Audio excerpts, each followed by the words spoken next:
की संघाच्या कार्याला जे 100 वर्ष होतात आहे त्यानिमित्ताने आगामी काळामध्ये केवळ स्वयंसेवकांना हा प्रश्न न विचारता पूर्ण समाजाने सामाजिक परिवर्तनाच्या कार्यामध्ये प्रत्यक्षपणे सहभागी व्हायचं आहे आणि ते तुम्ही तुमच्या स्तरावर तुमच्या पद्धतीने सहभागी होऊ शकता. जसं मी कुटुंबचा विषय सांगितला तसं सामाजिक आपल्या देशामध्ये आपण बघतोय की कसं जाती लोकांना विभाजित करण्याचा प्रयत्न चालला आहे.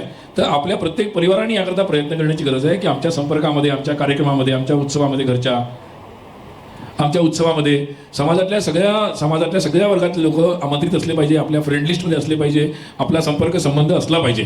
त्याकरता आपल्या स्तरावर आपण किमान हे प्रयत्न नक्की केले पाहिजे. तिसरा विषय आहे पर्यावरणासंबंधी. वरती शाळेतले विद्यार्थी पण आलेले आहेत. त्यांना मी असं म्हणेल की आता खऱ्या अर्थाने पर्यावरणाच्या ज्या मोठ्या चर्चा चालल्या आहेत, कार्बन वगैरेच्या, त्या चालू द्यात, चांगल्या आहेत त्या चर्चा. पण महत्त्वाची गरज आहे की आपलं जीवनशैली जी आहे ती पर्यावरणाच्या अनुकूल झाली पाहिजे.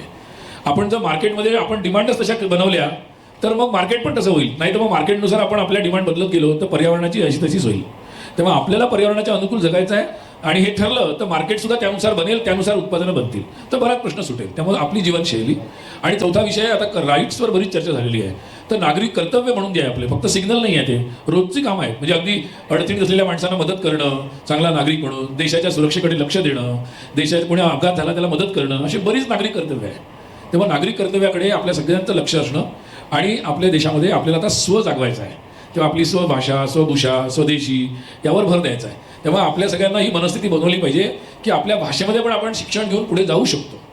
आपल्या UGCचे चेअरमन आहे जगदीश कुमार, त्यांनी 12वीपर्यंत, ते IITचे प्रोफेसर आहे, UGCचे चेअरमन आहे, त्यांनी 12वीपर्यंत तेलुगू भाषेमध्ये शिक्षण घेतलं. IITला आल्यानंतरच इंग्लिश मिडियममध्ये गेले. तर अशी खूप माणसं आहेत. आपले APJ अब्दुल कलाम होतेच. तर असं खूप आहे. त्यामुळे हे जे काही वेळ आहे यातून बाहेर येण्याची गरज आहे. आणि किमान आता नवीन जे पिढी आहेत त्यांनी ठरवलं पाहिजे हे की आम्ही, आणि नंतर तुम्ही 10 भाषा शिकू शकता.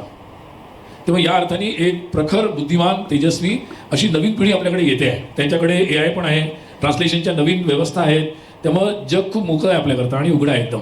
त्यामुळे त्यावर आता आपल्याला पुढे जायचं आहे आणि पुढे जाताना आपली जीवनमूल्य, आपली संस्कृती, आपल्या वागण्याची पद्धती याकडे सातत्याने लक्ष द्यायचं आहे. कारण ती भारताची पुंजी आहे, तोच भारत आहे म्हणजे खरा.